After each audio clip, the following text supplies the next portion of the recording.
Hello, everybody. Welcome to Nature's People. Thank you for tuning in. Today's topic is why are black people so good at sports?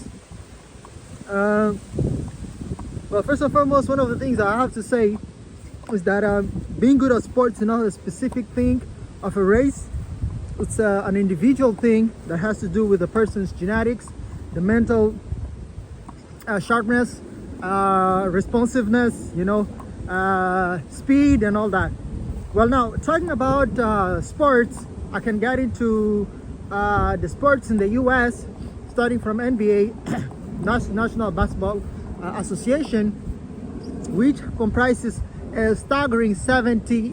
Lately, it has dropped from 78 to 72, but it's still a high percentage. So we have 72% of basketballers being of African descent, and that's a very interesting thing because African Americans in the U.S. only comprise less than 15% of the population. So that's an impressive mark, that how we see that the people that are sort of the minority get to be in the largest or hold the largest share as far as sports, specific sports. But that's just basketball, because it's not a singled out sport of physicality.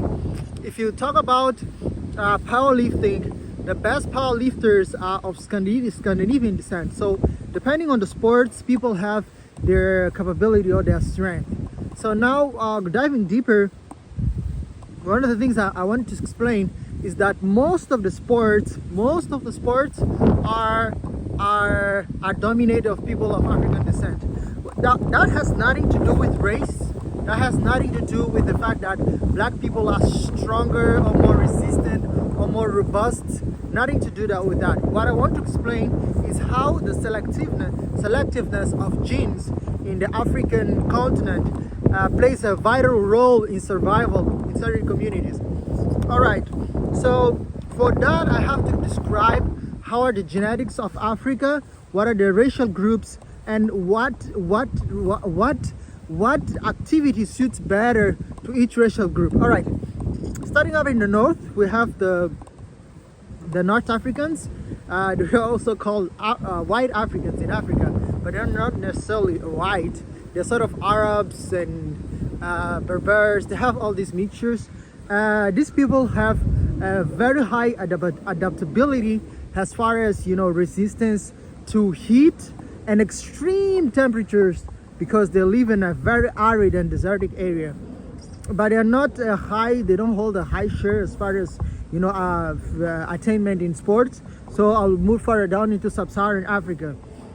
In sub-Saharan Africa, we have the Bantu A group.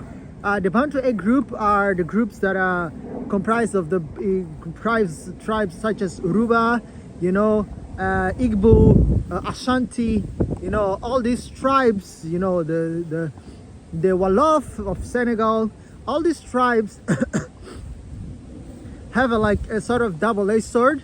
They're exposed to very high levels of UV radiation, and what that does, it stimulates the bone integrity and porousness to expand larger. So you'll find that these people have larger limbs, sort of to dissipate heat at a more effective and efficient way, and that allows more also for movement, because when people are moving and running, that helps.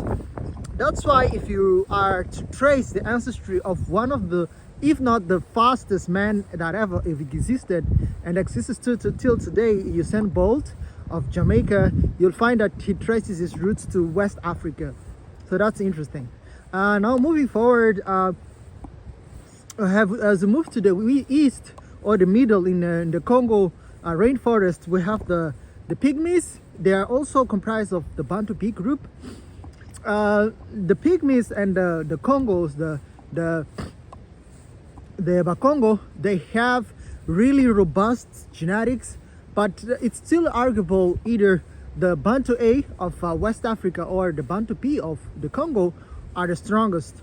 But in Africa, everything is interesting. Now, one interesting topic also talking about the genetics of the Congo Basin is that if you can trace the ancestry of the one of the most ferocious and destructive and powerful fighters out there, Mike Tyson. Mike Tyson traces his ancestry back to Congo. So that's an interesting thing. Now moving far to the east of Africa, the marathon runners are all East Africans. We have Ethiopians and we have Kenyans.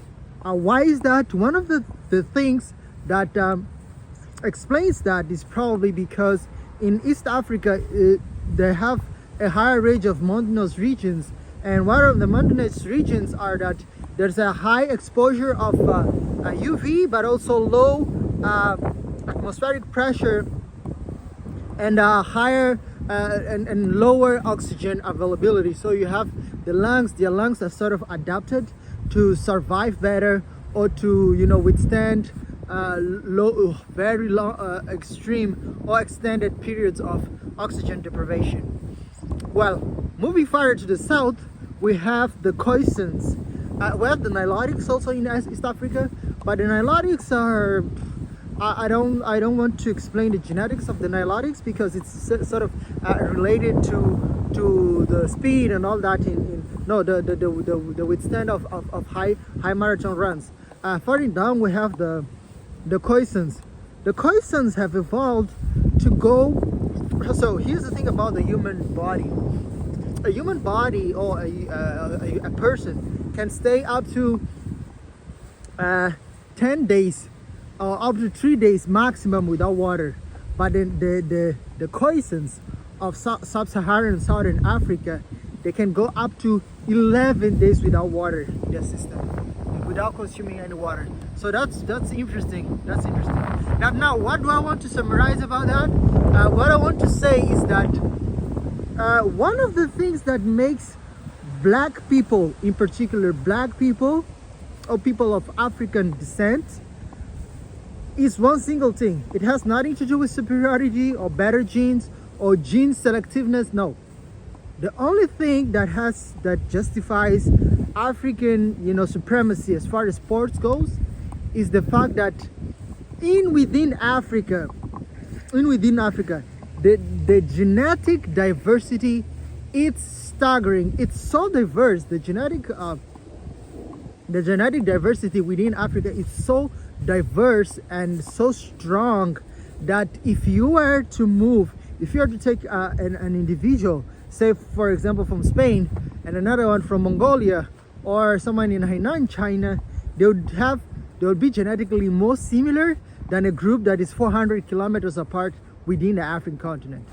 Can you guys picture that? So the genetic diversity is high. So you have the tallest people in the world are the Nilotic people of South Sudan. I'll make a video about that.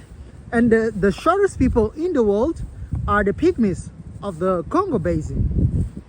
The fastest people in the world are Africans of East Africa, and the slowest people in the world are a tribe from Malawi.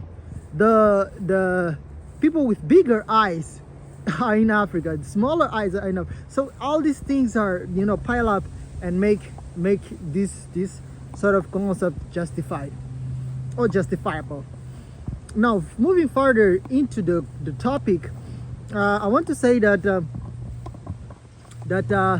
I think for me, sports have a sort of tendency for resistibility. So the farther you work, the farther you can resist. But it's not all about resistance, because if you look at, for example, MMA, which is a very demanding and very brutal sport, in MMA, it's not only the blacks that dominate. You have whites, you have people from Russia, you have all sort of groups that sort of tend to dominate and take over the sport. So it really depends on the type of genes, warrior genes. If people have warrior genes, people who are strong, people who are resistant, people who are robust. So it depends. It really depends. All right, guys. Thank you for watching. Thank you for tuning in. I'm really glad you guys keep watching my videos, even though some are not good, some are, stagnant, but I will keep making videos. I'll keep getting the channel moving. Thank you for tuning in. See you in the next one. Bye for now.